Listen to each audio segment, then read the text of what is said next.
اس وقت سے پہلے زیادہ نیکیاں انجام دیجئے۔ امام علی نقی علیہ السلام نے فرمایا، اپنے گھر والوں کے سامنے حالت اعتذار میں لاچار پڑے رہنے والوں کو یاد کرو کہ نہ طبیب تمہیں مرنے سے روک سکتا ہے اور نہ حبیب دوست تمہیں کوئی فائدہ پہنچا سکتا ہے۔ بے چین رکھنے والی خراب صفت۔ امام علی نقی علیہ السلام نے فرمایا، لالچی کو کبھی چین نہیں ملتا۔ دعا کی قبولیت کا خاص مقام۔ امام علی نقی علیہ السلام نے فرمایا، اللہ کے کچھ خاص مقامات ہیں جہاں اسے پکارا جانا پسند ہے، لہذا جو ان میں خدا کو پکارتا ہے خدا اس کی سن لیتا ہے، اور حائر حسینی علیہ السلام ان میں سے ایک ہے۔ لوگوں کو نا امید مت کیجیے۔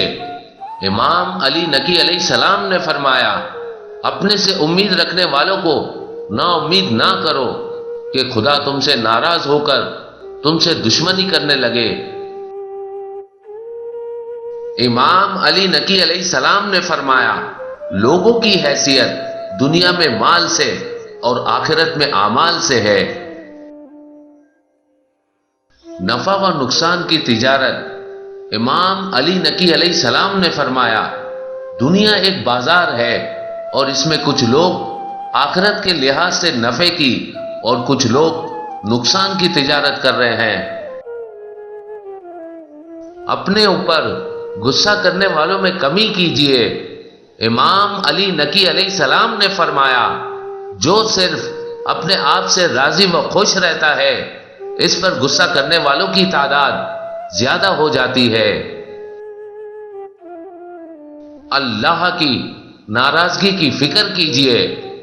امام علی نقی علیہ السلام نے فرمایا، جو اللہ سے ڈرے گا لوگ اس سے ڈریں گے، اور جو اللہ کی اطاعت کرے گا اس کی اطاعت کی جائے گی، اور جو خالق کی اطاعت کرے گا اسے مخلوق کی ناراضگی کی کوئی پرواہ نہیں ہوتی، اور جو خالق کو ناراض کرے گا وہ مخلوق کی ناراضگی سے بھی روبرو ہونے کے لائق ہے۔